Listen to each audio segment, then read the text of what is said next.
বিদেশে জোবাইদুর রহমান এই দেশের একটি বড় ডাক্তার। শেখ হাসিনা তাকে ওএসডি করে দিয়েছিলেন, 3 বারের প্রধানমন্ত্রী তার শাশুড়ি। আমি মনে করি জোবাইদুর রহমান এই দেশে আসছেন। আমি মনে করি আমার 3 বারের প্রধানমন্ত্রী, এশিয়া মহাদেশের সবচেয়ে ভালো নেত্রী ইন্দিরা গান্ধী, এনজি ভুট্টু ও সোনিয়া গান্ধীর চেয়েও ভালো নেত্রী। আমার মাকে দ্রুত এই ট্রিটমেন্টে নিয়ে যাওয়ার জন্য আমি জোবাইদুর রহমান সাহেবের কাছে বারবার রিকোয়েস্ট করতেছি, কারণ আপনি আসছেন, আমার দেশ নায়ক তারেক রহমান আপনাকে পাঠিয়েছেন, আপনি ডাক্তার। আমি মনে করি দ্রুত আমার মাকে চিকিৎসার জন্য বাইরে নিয়ে যাওয়া হোক। এই খালেদা জিয়া বিএনপির জন্য নিজের সন্তান হারিয়েছে, নিজের সন্তানকে মাজা ভাঙিয়ে দিছে।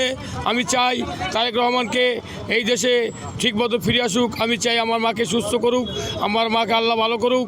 যদি তার কিছু লাগে আমি যাতে প্রস্তুত আছি, কোনো অভিনয় নাই, বাস্তব জীবতে আমি কথা বলতেছি।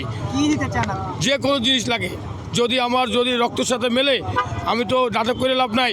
রক্তের সাথে যদি মেলে, না মেলে তো পাবে না। যদি রক্তের সাথে মেলে আমি তাদের প্রস্তুত। যে কোনো জিনিস, কি নেতাকর্মী, আমার মা গণতন্ত্র মা, নেতাকর্মী লাগবে না। আমি গণতন্ত্রের মার কাছে আসছি, আমার মার কাছে আসছি। সে কিসের নেতাকর্মী? আমরা নেতাকর্মী প্রয়োজন নাই। আমি গণতন্ত্রের মার কাছে আসছি। এই দেশকে 18 কোটি মানুষ নিজের সন্তানকে মেরে ফেলছে, ক্যান্টনমেন্ট থেকে বের করে দিয়েছে, জিয়া টেস্ট মামলায় তাকে ঢুকেই দিয়েছে। আমি গণতন্ত্রের মার কাছে আসছি। কিসের নেতাকর্মী? নেতাকর্মী তো আমার লাগবে না। আমি গণতন্ত্রের মার কাছে আসছি। এশিয়া মহাদেশের মা, এশিয়া মহাদেশে তার মতন ফ্যান্টাস্টিক মহিলার নাই, তার মতো ভালো মহিলার নাই।